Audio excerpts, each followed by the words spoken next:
சென்னை மாநகராட்சி பொறுத்த வரைக்கும் அந்த பிஎல்ஓவாக நியமிக்கப்பட்டவர்கள் 4ஆம் வரை தான் படிச்சிருக்கிறார். அவர்கள் எப்படி போய் வாக்காளர் இடத்துல இந்த வாக்காளர் படிவத்தை கொடுத்து அந்த வாக்காளர் எடுத்து சொல்ல முடியும் விவரங்களை? இதை நான் சம்பந்தப்பட்ட அதிகாரிகளிடத்திலே எங்களுடைய கழக நிர்வாகிகள் பொறுப்பாளர்கள் தெரிவித்தும் கூட அதையெல்லாம் மாற்றாமல் இருக்கின்றார்கள்.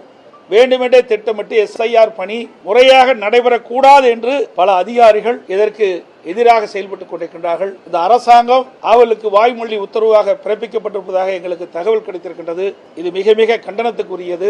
அரசு அதிகாரிகள் தேர்தல் ஆணையம் நேரடியாக அனைத்து பணியாளர்கள் நியமிப்பதில்லை. அந்தந்த மாநிலத்தில் இருக்கின்ற அந்தந்த மாவட்டத்தில் இருக்கின்ற மாவட்ட ஆட்சித்தலைவர்கள் மாவட்ட தேர்தல் அதிகாரிகளாகவும் மாநகராட்சியில் இருக்கின்ற ஆணையாளர்கள் அவர்களுடைய தேர்தல் அதிகாரியாக இருக்கின்றார். அவர்கள்தான் இந்த PLO அலுவலர்களை நியமிக்கின்றார்கள். அப்படி அவர்கள் அலுவலை நியமிக்கின்ற பொழுது தகுதியானவர்களை நியமிக்காத காரணத்தினாலே பல்வேறு இடங்களிலே குளறுபடி இருந்து கொண்டிருக்கின்றது. இந்த SIR பணியிலே பல ஆண்டுகளாக வாக்காளர் பட்டியலில் இறந்தவருடைய பெயர்கள் தொடர்ந்து இடம்பெற்று வந்தன.